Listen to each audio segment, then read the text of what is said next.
Hello guys, welcome back to my channel. আমার চ্যানেলে তোমাদের সবাইকে ওয়েলকাম জানাই।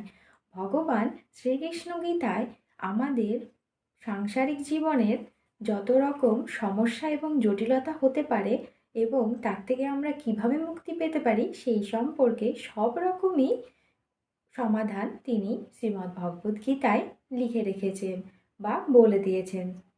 ভগবান শ্রীকৃষ্ণর গীতা অনুসারে মানুষের চিন্তা ভাবনাই হলো মানুষের জীবনের সবথেকে বড় শক্তি। অনুপ্রেরণাও হচ্ছে আমাদের চিন্তা ভাবনা। তাই ভগবান শ্রীকৃষ্ণ বলেছেন আমাদেরকে সবসময় সৎ চিন্তা এবং বড় চিন্তা ভাবনা করতে, কারণ চিন্তা ভাবনাই আমাদেরকে সৎ পথের দর্শন দিতে পারে। যদি আমাদের চিন্তা ভাবনা সবসময় ভালো হয় তবে আমাদের জীবনও খুব ভালোই হবে।